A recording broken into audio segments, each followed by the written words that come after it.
Katiba ya nchi haikubali, na katiba inasema kwa election kuweza kusongeshwa mbele ni lazima kuwe na mambo fulani ya dharura, kama Kenya kuingia vita na nchi fulani. Hiyo ni mojawapo ya sababu za kusongesha mbele.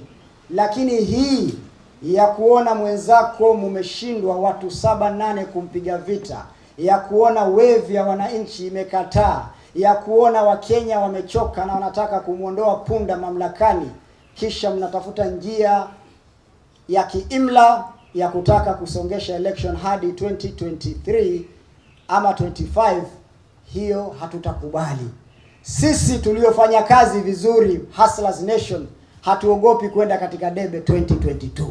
Kama nyinyi hamkutumikia watu wenu, hamkufanya kazi, sasa mnaogopa, mnataka create gap ya another 2 years, mkule pesa haramu, mtengeze pesa haramu ya kukabiliana na wengine mwaka baada ya miaka 2 ya uchaguzi.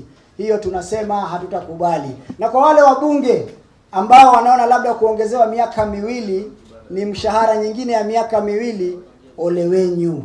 Wapiga kura ni wale wale, hawatasahau sura zenyu. Tunataka tuende kikatiba, kila baada ya miaka 5 turudi kwa wananchi, aidha tupakwe mafuta au tunyolewe bila maji. Na Kenya is now a member of the Security Council. You must behave yourself. Don't try to provoke neighbors to influence domestic politics. Na sisi, mimi na wenzetu, tumesema tutaiandikia the UN Security Council an open letter to take note of Kenya's potential incitement to increase tensions within the region, ili waweze extend the date of elections. There is no war. Somalia haiko at war. Somalia is not at war. Sisi ndo tumefanya incursion into Somalia. It was an act of hot pursuit. It was not an act of war. Msitufundishe bwana. Na mimi niko na imani hakuna mwanajeshi wa Kenya ataingia katika miji yetu kuja kudhulumu wa Kenya.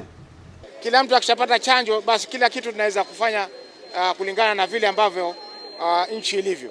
Lakini swala la kuahirisha uchaguzi kwa sasa pia tunaweza kusema is premature, because hatujajua matayarisho ya IEBC, kwa sababu haya, ikiwa IEBC itakuwa tayari kufanya kura, sisi tutakuwa hatuna sababu ya kuahirisha.